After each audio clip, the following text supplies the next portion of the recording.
Everyone, welcome to my channel Hi Fi Mahasangram. आज हम देखेंगे गंगा नदी का प्रवाह क्षेत्र देखेंगे।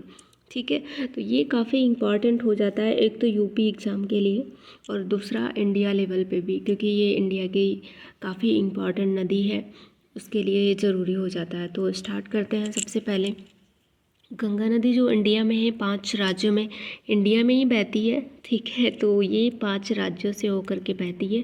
उसमें राज्य कौन कौन से हैं वो आपको अच्छे से याद कर लेने चाहिए, क्योंकि पूछ लिया जाता है इसमें से कौन नहीं है कौन है।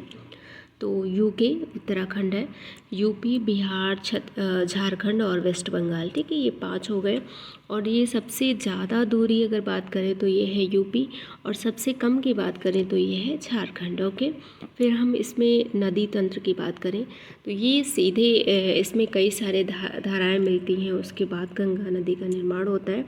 तो सबसे पहले अगर हम बात करें विष्णु गंगा और धौली गंगा मिलकर के अलकनंदा बनाती है। तो ये जो मिलती है उसे बोलते हैं हम विष्णु प्रयाग, जहाँ पे मिलते हैं। ठीक है, फिर अलकनंदा नदी में एक पिंडार नदी मिलती है, तो वो जो मिलती है वो कर्णप्रयाग पे आके मिलती है। फिर उसके बाद एक और नदी आती है मंदाकिनी, तो वो मिलती है जहाँ पे, उसे रुद्रप्रयाग बोला जाता है।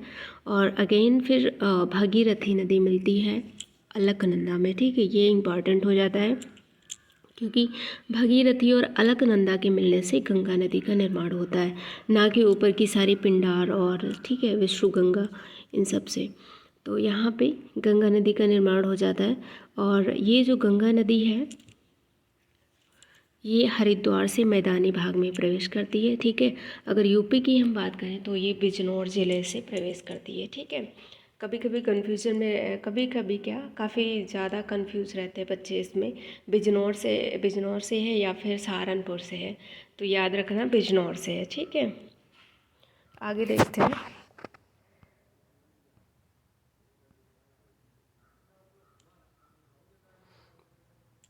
आगे कुछ इसकी सहायक नदियां हैं जो पूछी जाती है, एग्ज़ाम में पूछ ली जाती हैं। इससे बहुत सारे क्वेश्चन पूछे जाते हैं, आप अगर देखेंगे तो सारे क्वेश्चन यहीं पे मिल जाएंगे। ठीक है, मैप के द्वारा। और अगर आप लिखने बैठ जाएंगे तो इसमें 4-5 पन्ने भर जाएंगे। तो इसमें देखो अलकनंदा और भागीरथी हो गया यहाँ पे। ठीक है, और देन उसके बाद जो मिलती है यहाँ पे रामगंगा। ठीक है, रामगंगा जो मिलती है ये कुमाऊँ हिमालय से निकलती है, कुमाऊँ पहाड़ी। ठीक है, एंड देन हम पीलीभीत से बात करेंगे। पीलीभीत से एक नदी निकलती है गोमती, वो जो मिलती है ये प्रयागराज। ठीक है, एंड देन आगे हम देखते हैं। और जो गोमती नदी है इसी पे स्थित है जौनपुर, आप लोग याद रखना, ये भी पूछ लिया जाता है। ठीक है, फिर गंडक नदी मिलती है और ये नेपाल से निकलती है। और सप्तकोसी से एक नदी निकलती है कोसी नदी। ठीक है, इसे बिहार का शोक भी बोला जाता है। फिर दार्जिलिंग की पहाड़ी से एक महानदी निकलती है जो आके गंगा में मिल जाती है। और इधर यमुना जो सबसे बड़ी इसकी सहायक नदी है, तो उसमें यमुना की कौन कौन सी सहायक नदियाँ हैं वो भी पूछ ली जाती हैं।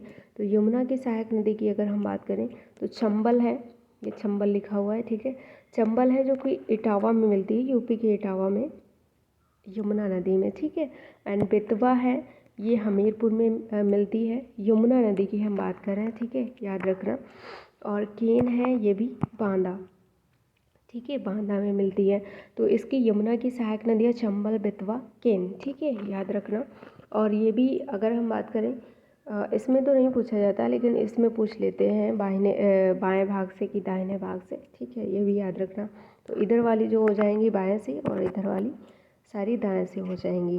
तो इसमें जो बात करेंगे कुछ और नदियां हैं, जैसे कि विंध्याचल पर्वत से टोंस नदी निकलती है।